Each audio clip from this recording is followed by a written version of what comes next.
Good evening, all. We're here to do strategies to rejoin the EU to deal with the delicate subject of Brexorcism. This is the Houses of Parliament. I'm Peter.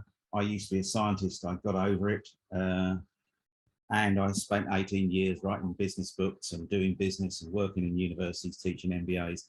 And I'm a musician. That might come out later. Everything was going well until the 24th of June 2016. And suddenly my life changed. For the last 6 years, I've been doing this. Reboot Britain, rage against the Brexit machine. This explains better than any words can, my perspective. This is a piece I performed in Smith Square on 31st of January 2020. Meine englischen Freunde haben mich verraten.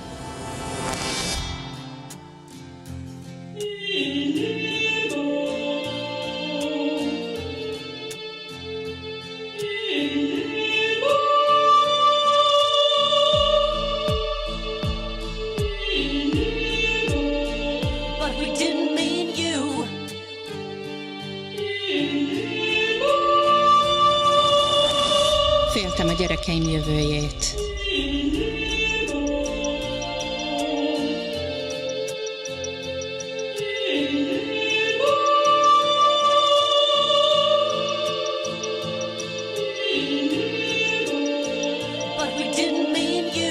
Ich fühle mich so alleine. People don't know where they are gonna be. Next week, next month, next year, the future's not theirs to see. Can't keep people in limbo.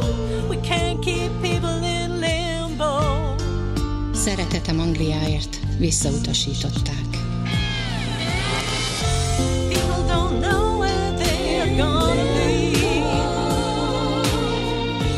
People don't know where they are gonna be. People don't know where. Ich bin traurig und ich bin People wütend. don't know where, nowhere,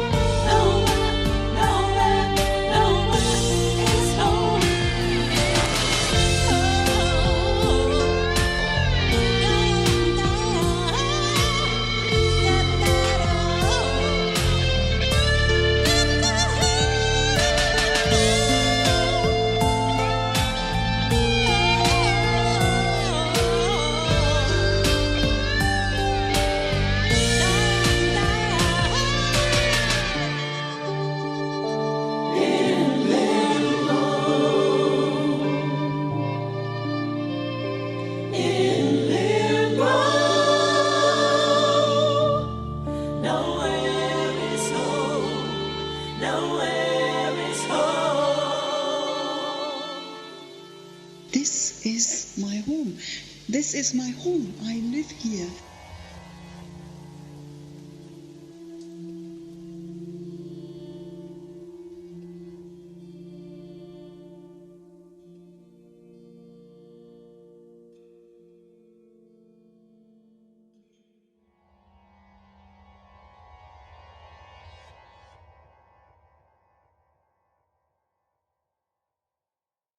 Someone near Manchester, halfway between there and Liverpool, who sang on that, plus 30 people from all over Europe that contribute to that.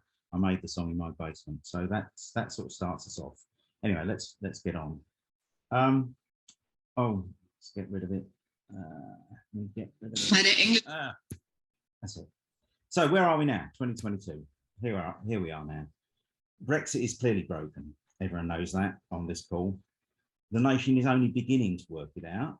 And it's difficult because people were told that it's the Russians or it's COVID or something else. But of course, Brexit apathy amongst Brexiteers and in fact some Remainers alike, we can't fix this, is an all-time high. People don't think it's possible to go back. So that I understand.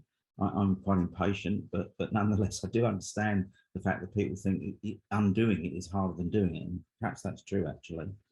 But we can't let Britain forget about Brexit. And I differ on this point with some people who say we've got to keep quiet until it becomes so obvious and smacks us in the face. And the reason why I say that is because the longer this goes on, people will be told it's the Russia, it's the weather, it's whatever it is today, and assigning correlation, a contribution towards Brexit with people's lived experience, or a correlation will be much, much more difficult. And we've just got a sticker campaign going on at the moment You can check your eyes later on. So we have an eye test thing which we're running around the country at the moment. But joining in EU is possible, but it won't be easy. There are certain preconditions which I shall come to. But we must act collectively and cohesively. And I've always believed, and I devoted myself for several years to working full-time on this, because I believe that although part-time effort is valuable and essential, you only get discretionary effort, the little hour or half an hour that people have got per week.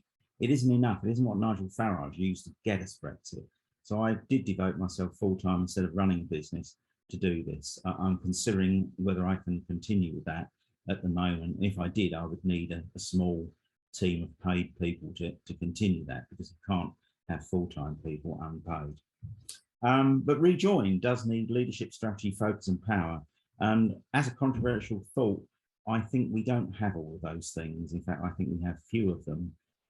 We have marvellous people, but we don't have that sort of single focused leadership that Farage had, because he was leading essentially people who were willing to be led. The Remainers, bless them, they're slightly more intelligent, they're unwilling to be led. So, having worked with academics, you can't, it's like herding cats. So I think leading Remainers is more difficult than leading Brexiteers, if I should make that rather crude distinction. What therefore do we do on a Monday in Reboot Britain? Before I come on to that, we try and do 5 things, or bits of 5 things, and some of the people here tonight do those things. We target 3 different stakeholder groups: politicians, the mainstream media a bit, social media a lot, and individuals. And I'll be talking mainly about individuals tonight. That's why it's yellowed out. But we try and break this parliamentary paralysis that gave us Brexit. I'm not aligned with any particular party. I think that, you know, parties sort of delivered Brexit in a way, and therefore returning to the same recipe isn't likely to help us get out of it. We can differ on that in the discussion, of course. To make a bigger footprint on mainstream media. So we do lots of things on a weekly basis, and various campaigns and letters, all the usual things and some unusual things. And to develop better footprints, we have anti-Brexit virus groups on Facebook, Twitter and other places. And Greg in particular has got a campaign running on here in Northern Ireland, which I shall speak to in a moment. And then the 4th objective is this changing minds slowly but surely on Brexit, which is what I've written the books about and what I shall talk a little to in a moment. And it can happen anywhere. I've broken 6 ribs in the last month, so I've been going to the sauna every day. So I'm Brexorcising people every day in the sauna. It's great because they're less likely to punch you in a sauna, because you're sort of more, you have less defences. We'll come back to that later on. And of course, we must clear the culture carriers out of Brexit, and of course, persuade people on the other side that we're good enough to rejoin. That might take some time. So these are very glib bullet points, and they hide a multitude of effort under there, but that's what we try and do.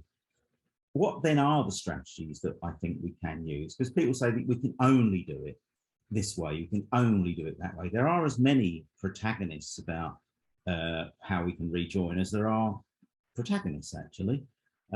So people say, well, we have to have a customs union, single market, or we've got to get proportional representation first. We must have, you know, get rid of first past the post. We must get Labour in. We must get, you know, the Greens in. We must do something else. We must divide Scotland into, you know, Thurrock and other places. There are so many views, but I think there are 4 that I've mentioned in the book that I wrote about this. And I think that they don't all involve a referendum or an election. So we could, of course, get to the point where it becomes so obvious that Brexit's a mess that people start to say, well, it was a bit of a mess. Perhaps we should unwind this. And it's what academics call logical incrementalism, or Andrew Adonis calls step-by-step approach in the European movement. It is, all the approaches are fraught with difficulty, but this one is fraught with the difficulty that once you've diverged so far, going back step by step, maybe the undoing process may be more difficult than the doing bit, which I think is why the Conservatives are fiercely trying to diverge quickly so that we can never go back. So that's a difficulty we must overcome. At the same time, as time goes on, it becomes far more difficult to do this, because you can never quite return to where you want to return to. So yeah, they're all fraught with difficulty, but this is one that the single market customs union could, of course, be seen to be cakeism by another name, you know, asking for more than you deserve, having been the main source of trouble for 6 years. Or it could become such a problem that it becomes an electioneering issue for the major parties. That's not impossible. Keir Starmer has boxed himself into a bit of a corner, but nonetheless, politicians change their mind more frequently than Liz Truss changes her underwear, I suppose. So it's possible that that could happen. We could have another referendum held, spells. Oh dear. It would. My scientific head on this says that if we had one, we should have it exactly on the same terms as the one before. Simple first past the post, you know, 48-52 thing. We won't be allowed to have it, I don't think. We'll have to have a supermajority. So just because logically that's the thing to do, politically that's probably unlikely. And a move of 8% either way is still quite difficult, even with demographic change. And people say to me, nothing you can do, Peter. Politicians must do this now, leave it alone. But actually, and demographic change will take care of it. No, it won't. You know, we're living longer, and I see no signs of the Brexiteers vaporising around in my area. So we do have to actively work on them. We can't wait for passive change to happen. Or we could have riots. And when I wrote this in the book, you're not advocating riots, are you, people? I said, well, not particularly. I want them to riot because their lived experience is not what they thought they've got. The Brexit they got on the tin was not the one they were promised in the brochure. So I plan to stay at home.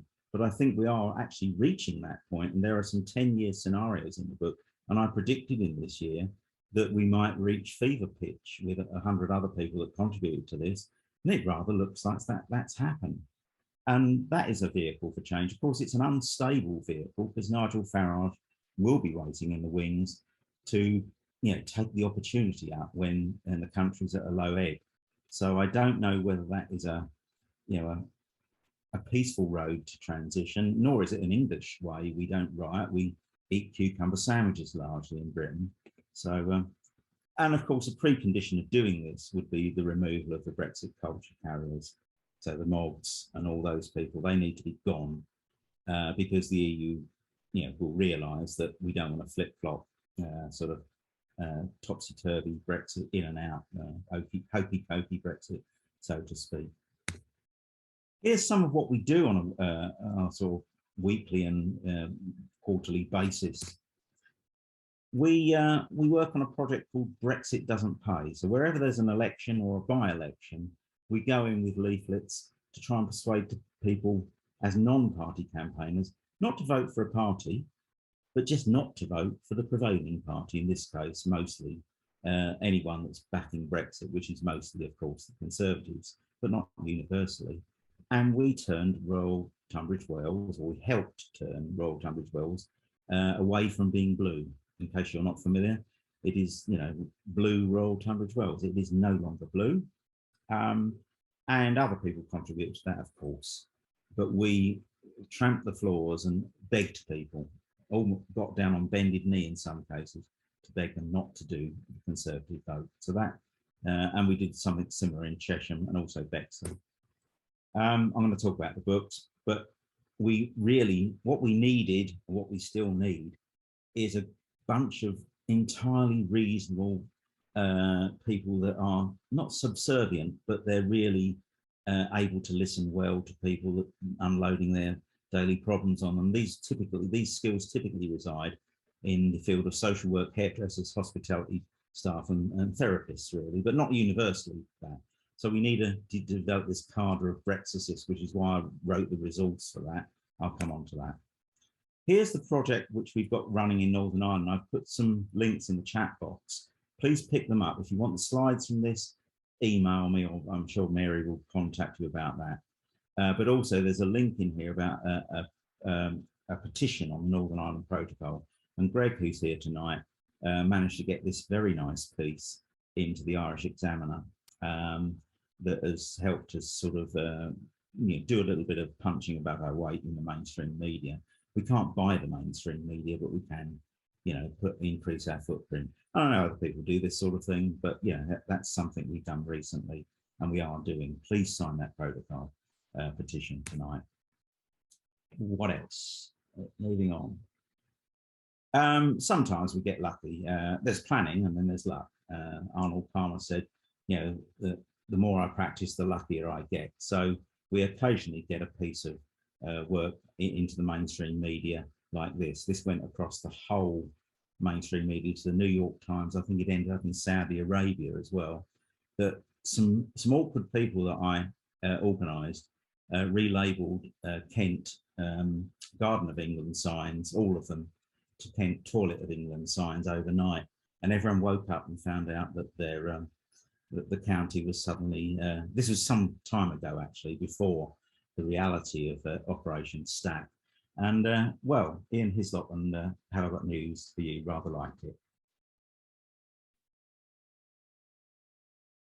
We mentioned Brexit at the top of the question. Why have signs in Kent been damaged this week? Are they villages twinned with the French villages, or? Signs leading into the county have had a bit of a facelift, changing from Garden of England to Toilet of England. They've been put there by anti-Brexit campaigners who say they're concerned by the possibility of 7,000 trucks gridlocked in Kent.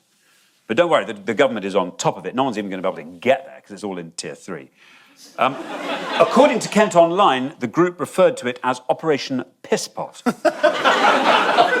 But Ian, that's your area, isn't it? Yeah, no, my garden is now. I've put a huge number of portaloos in. I've got about 50 in, and I've got a huge sign saying, "Come in, it's a quid a piss."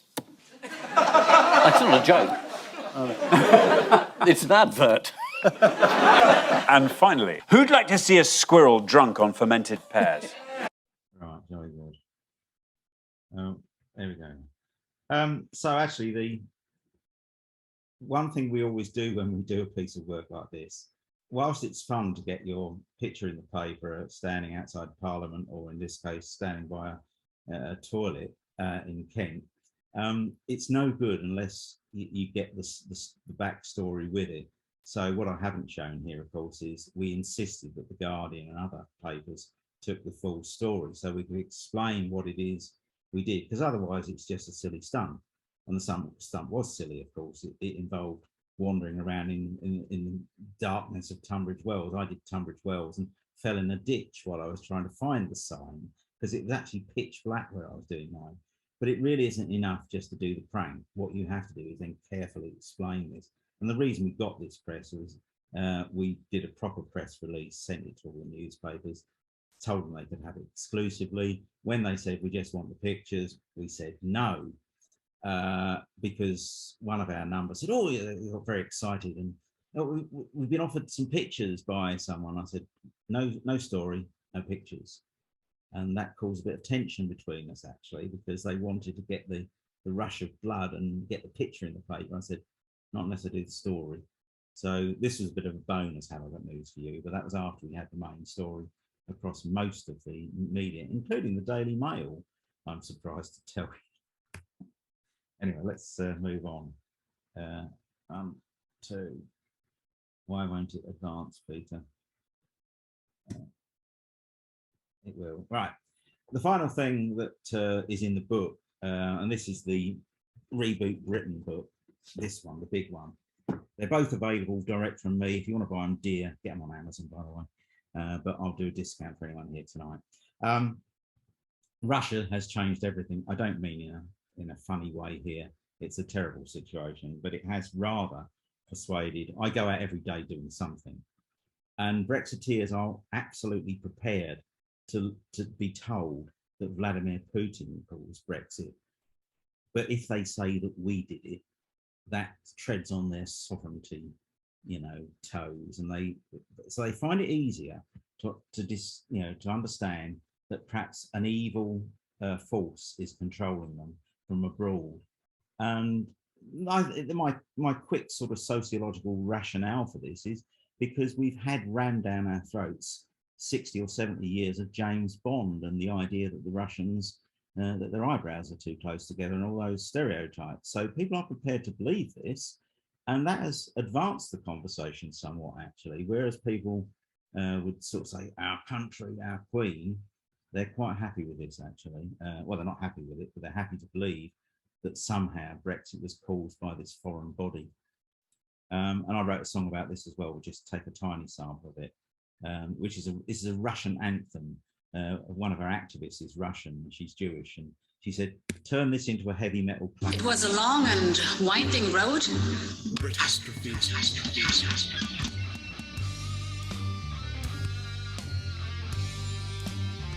Oven ready. Brexit.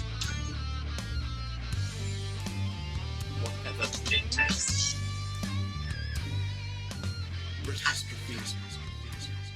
There is a fantastically good Deep Purple inspired guitar solo on this, but I've only played you the instrumental track, so we'll stop there.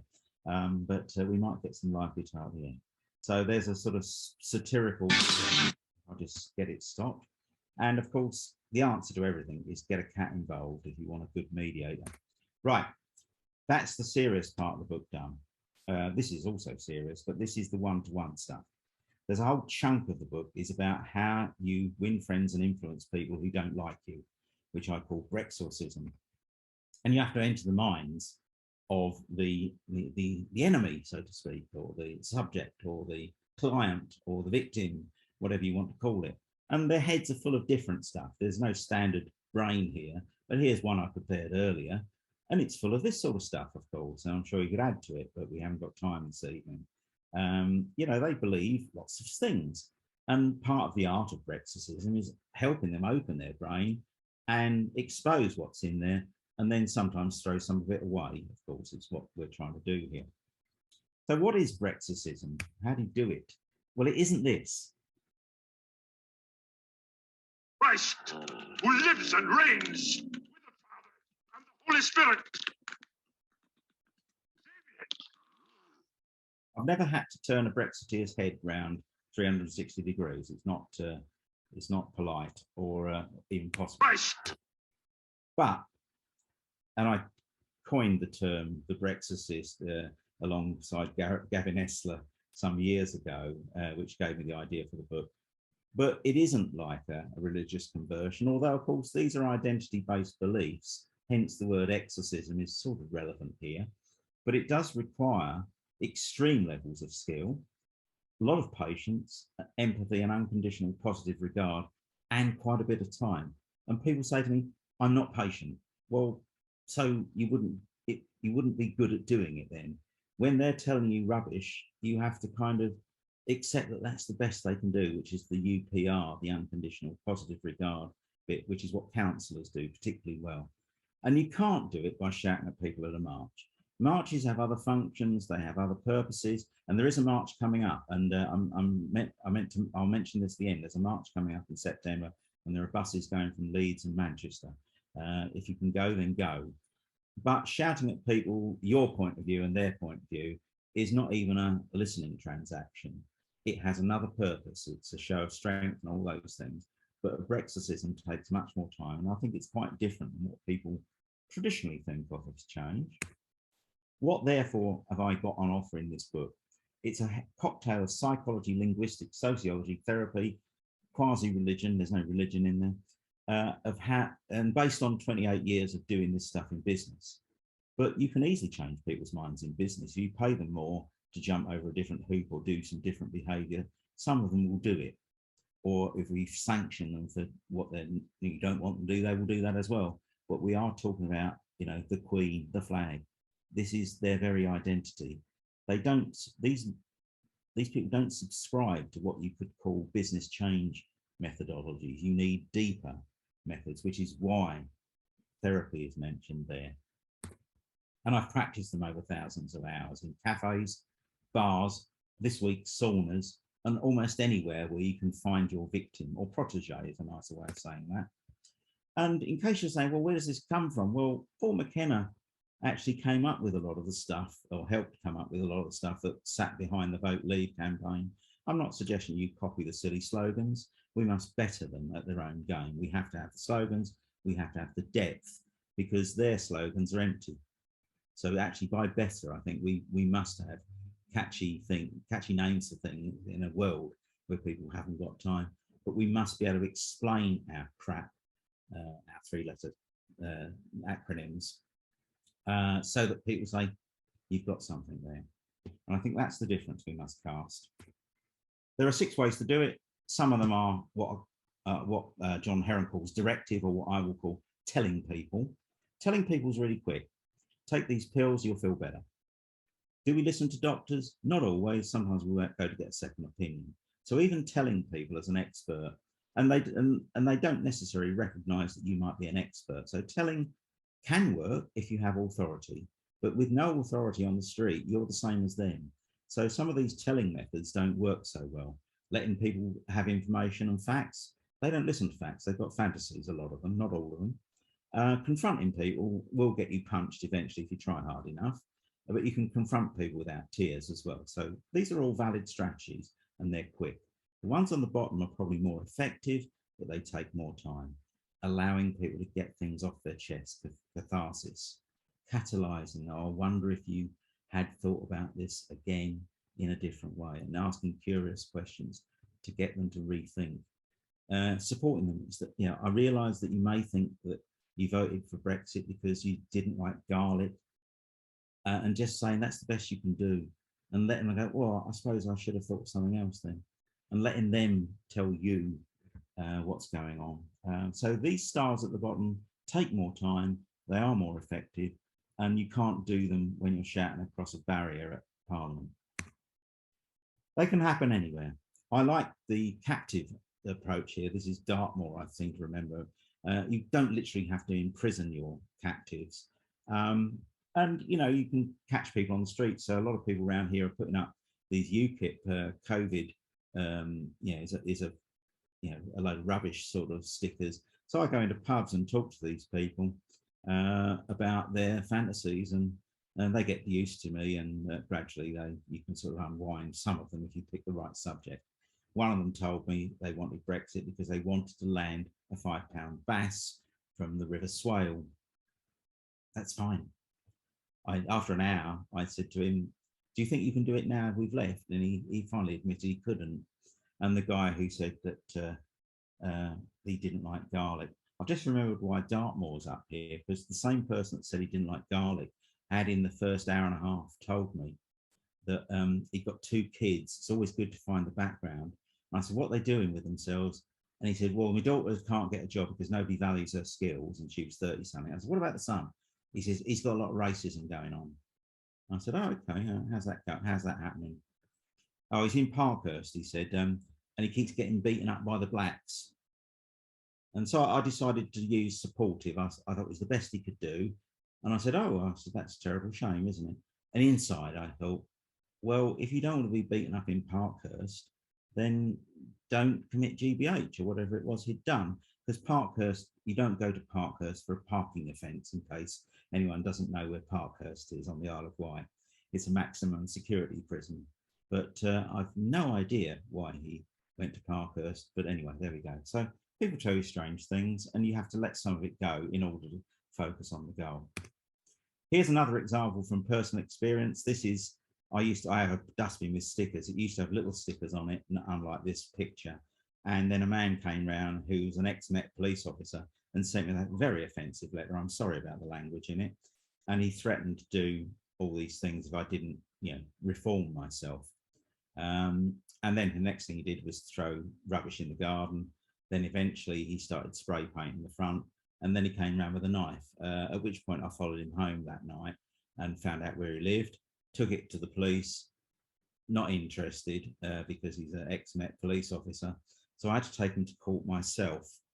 And he told me, after I charged him £3,000 for the damage, he told me that I had 1 brain cell, and I was lowering the property prices in the area because of the dustbin.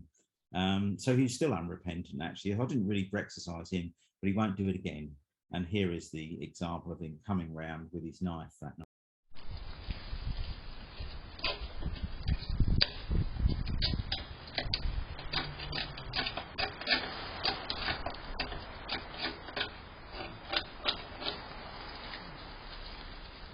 Now, I realise this is a monologue, and I'm going to hurry up because we did start a little bit late.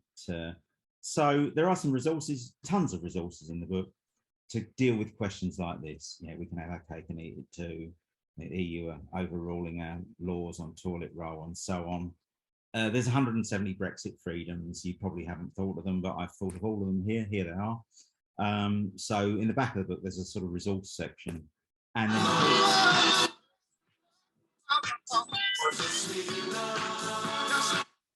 I'm hurrying too fast. There's also The Love We Lost, to quote the 1970s disco song there. I forgot that was coming up. Paul Cawthorne, who lives in Switzerland and on the border with Italy, came up with 400 EU freedoms. And this resource section, all of it is people say, I'd love to talk to these people. What if they ask this? And there's every bloody answer in there to what if they ask this, apart from the garlic, of course. So that's that. And then finally, I did write another book. I got on a roll and I've written a book on Brexit satire. And just really quickly, and then it's open to questions. This is called Private Eyelines. Have I Got Fake Brexit News for EU? And you can see there's dead cats all over the cover. And I thought that Brexit was so ridiculous that it perhaps defied satire. In fact, it was satire. And could you satirize satire? So what I've done is sent up the main vile organs that we have sent through our doors, and not in Liverpool, obviously, the Sun, but the Daily Mail, the Daily Excess. Then I like Have I Got News for You? I then diverted into some nerdy magazines. So we have Railway Meddler, Big Dog World, Church and Times. I took on Religion, and so on and so forth. You can see the idea. So can anyone guess what this is? I'm not going to be able to do this because everyone's going to have to unmute to do it, but I was going to play this game, but we're so short of time. I'm going to say, if you're wondering what this is about, you may have thought that Operation Stack and the M20 was because of Brexit, and you're all wrong, because it was a giant hedgehog that walked from Western, where Nigel Farage lived, down the M20 to Ashford. And that's what it is, because obviously the government is saying it's not Brexit. I don't know why they haven't suggested it is a giant hedgehog, but there we are. I mean, that's my analysis, so I've got to be right, haven't I? I suppose so. And I would have asked you what this one is as well, but I'll spoil the game by because we haven't got time. This, of course, is the scene of the reprocessing. Some of you will know that, some of you who are environmentally conscious will know that we export nearly all of our paper, plastic and other waste. We don't keep it here, we dump it elsewhere, which is another problem for people like Serco and Viola, because they have to fill in an awful lot of paperwork to get rid of stuff now. So we just throw it in a bin and think it's gone, but there is a lot going on behind the scenes. But Priti Patel has obviously taken it to the next level, because why just put paper in your reprocessing plant? And we all know the stories about Rwanda. And this is a bittersweet and awful image. I'm not a graphic artist, by the way, before anyone's going to say that's terrible. I like its amateurish charm, actually, but there's lots of these images in the book. And if you think the book is just filled with images, it's not. It is filled with the front page of the Sun and the Daily Mail and whatever else there is, and FHM and what have you, Priti Patel. But what makes it valuable is the fact there's a fact and fiction narrative, which is very, very detailed, fully referenced, so it's all factually accurate. It sort of helps you defeat the arguments with people, and it's the best present you could give to your Brexit friends, really. So that's why I've done this. And here's an example of one of the front pages. This is, I took on God here. Apologies if you're religious. I don't mean to slam God. I do mean to slam Brexit using God. So, you know, that's the way I did it. So this is the Rwanda special. And this was at the time of the various Tory porn exercises and so on. So there's that. And then you get on the other side, the fact and fiction checker. So very, very detailed, probably a 3-to-1 ratio of fact and fiction to the front pages. The front pages are really rather like episodes of Private Eye or Viz, but then the serious stuff happens after that. So here's one about the Irish TSOC, as Liz Truss would have you believe. So Sunday, bloody Sunday. And some of the stories are false. So Boris, as far as I know, has not had an affair with Colleen, and he hasn't rolled onto her like a bin bag full of custard. But there we go. And I've nearly done. And there's an example of the Son, S-O-N, which you don't buy in Liverpool or Merseyside, I know. So thank goodness we're done. It's questions and answers.